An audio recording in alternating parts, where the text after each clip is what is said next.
Keanekaragaman budaya yang ada di Indonesia merupakan saksi bisu warisan para leluhur yang masih terjaga eksistensinya hingga saat ini. Salah satunya ialah kerajaan tepatnya di Sulawesi Selatan, yaitu Kerajaan Luwu yang dapat Anda saksikan tepat berada di belakang saya.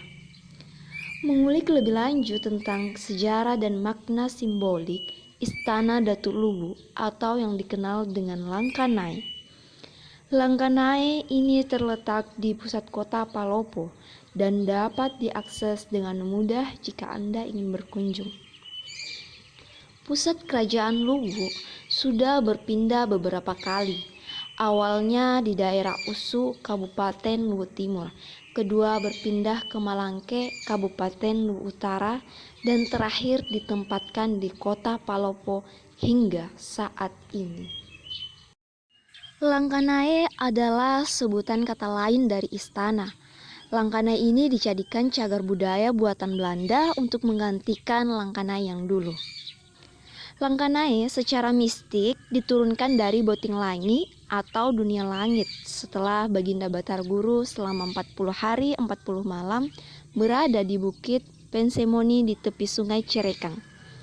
Ibunya yang bernama Palingee sedih melihat anaknya, kedinginan pada saat malam hari dan kepanasan pada siang hari, hingga Palingee mengusulkan kepada suaminya untuk membuat istana yang bernama Langkanai, yang disebut Langkana Lako Manurunge, yang berarti melangkah untuk turun, yang diturunkan bersama dua istri beserta dayang-dayang. Kemudian dari bumi atau buruli bawah muncul seorang putri bernama Wilinyitimo yang menjadi permaisuri. Wilinyitimo yang berarti tatapan dari timur, sedangkan Tompo Eri busa empong artinya muncul di busa-busa ombak. Maka dari itu Batara Guru dari atas dan Wilinyitimo dari bawah bertemu dan hidup di tengah. Langkanai Luwu tersusun dari 3 tingkatan yang berbentuk segi empat. Konon orang Bugis menyebutnya Sulepa Epa Walasuji, yang berarti segi empat belah ketupat. Konsep ini merupakan filsafat tertinggi orang Bugis yang menjadi seluruh wujud kebudayaan dan sosialnya. Tingkatan atas, tingkatan tengah, dan tingkatan bawah. Datu berada di tingkatan tengah karena Datu ingin mengayomi dan dapat berbaur di kalangan rakyatnya, serta tingkatan atas sebagai pengingat kepada Datu bahwa di atas kekuasaannya masih ada kekuasaan yang lebih tinggi. Langkanai terdiri atas 3 bagian. Ada kolong atau sulu, alebola atau badan rumah, dan rakain rumah bagian atas. Bangunan ini berdiri di atas 88 pilar. Konon angka 88 merujuk pada simbol Singkeru Simulajaji yang bermakna perjanjian antara Tuhan. Angka 8 adalah angka yang tidak akan pernah putus. Nah, kita menuju ke bagian atas. Dapat Anda lihat bagian atas itu terdapat timpalaja. Timpalaja adalah simbol strata atau kasta pemilik rumah. Jika timpalaja bersusun 1 berarti rumah untuk rakyat biasa. Bersusun 2 berarti rumah untuk bangsawan dan sejajarnya. Bersusun 3 dan 4 berarti rumah untuk bekas raja. Bersusun 5 berarti rumah untuk raja yang berkuasa. Nah, sekarang saya berada di Balasuji. Ini merupakan simbol Luwu. Orang menyebutnya Sulepa Epa atau jasa dari keempat unsur, yaitu tanah, api, air, dan angin. Balasuji diartikan sebagai pagar yang suci.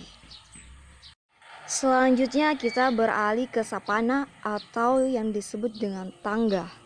Tangga ini berjumlah 25 anak tangga yang merupakan simbol dari Langkanai.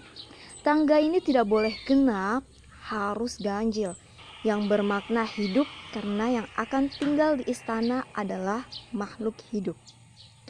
Setelah kita melewati tangga, kita akan berada di lego-lego yang merupakan teras.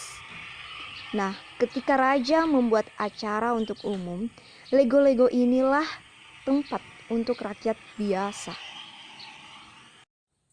Jika kita lihat dengan seksama, terdapat ukiran kanji yang berada pada pinggiran rumah. Konon Jepang mengklaim bahwa huruf kanji milik mereka.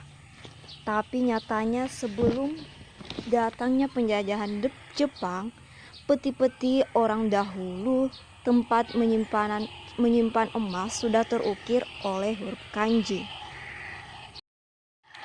Rumah panggung merupakan simbol budaya masyarakat karena dianggap bahwa rumah panggung itu mempunyai tiang utama yang disebut posi bola.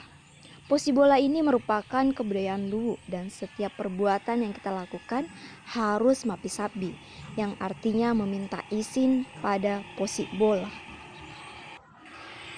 Langkanae ini dibuat oleh ahli khusus dari Wotu yang bernama Pua Uragi, yaitu ilmuwan dari Wotu.